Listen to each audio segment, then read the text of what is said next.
Rio de Janeiro. Então a gente parou o trabalho, óbvio, ligamos a televisão, paramos todos de trabalhar e ficamos todos juntos assistindo dentro do departamento. Éramos aproximadamente 50, 60 pessoas e foi muita comemoração. Depois ninguém conseguiu mais trabalhar. Tivemos que ir para um restaurante, para um bar, para comemorar a grande vitória da cidade do Rio de Janeiro como cidade sede dos Jogos Olímpicos e Paralímpicos.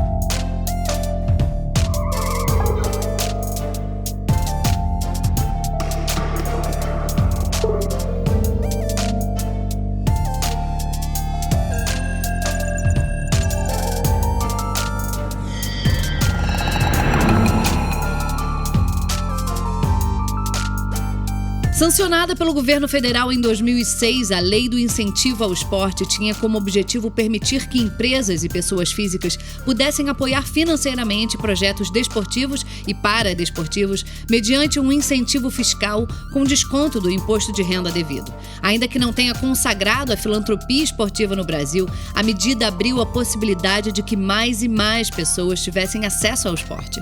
E foi um instrumento decisivo na realização dos grandes eventos esportivos no país. Então, a Lei de Incentivo ao Esporte é uma reivindicação de décadas do segmento esportivo. Conseguimos fazer com que ela acontecesse de fato em 2006 e ela foi regulamentada em 2007, começou a ser utilizada em 2007.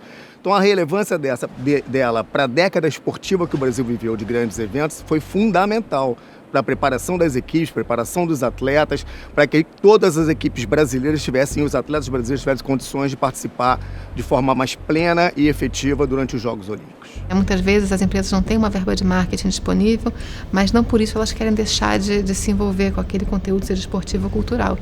Então, acho que as leis de incentivo, elas são realmente a porta de entrada.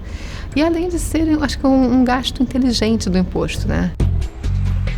A Lei de Incentivo ao Esporte e os mecanismos de renúncia fiscal permitiram investimentos no esporte cujo total vai a 2,114 bilhões, distribuídos em 3.183 projetos de 1.100 proponentes, beneficiando diretamente mais de 1 milhão de pessoas.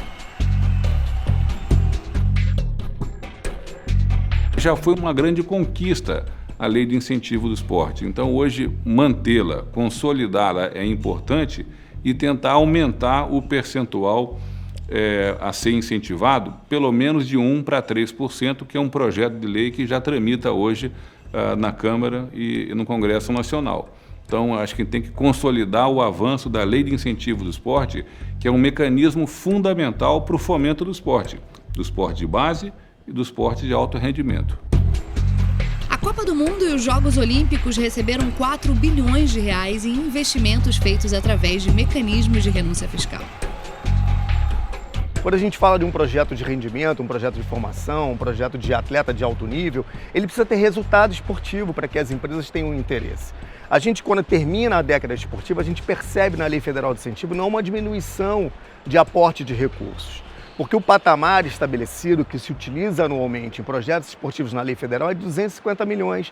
Então esse patamar vem sendo utilizado todos os anos. Um ano um pouco mais, um ano um pouco menos, mas na média muito próximo dos valores. Então não tem impacto a possibilidade de não ter mais grandes eventos no Brasil, apesar de ainda continuarem existindo grandes eventos no Brasil, mas isso não tem tanta importância em relação à lei federal. Então a gente percebe efetivamente que as leis de incentivo vieram para mudar uma realidade no Brasil.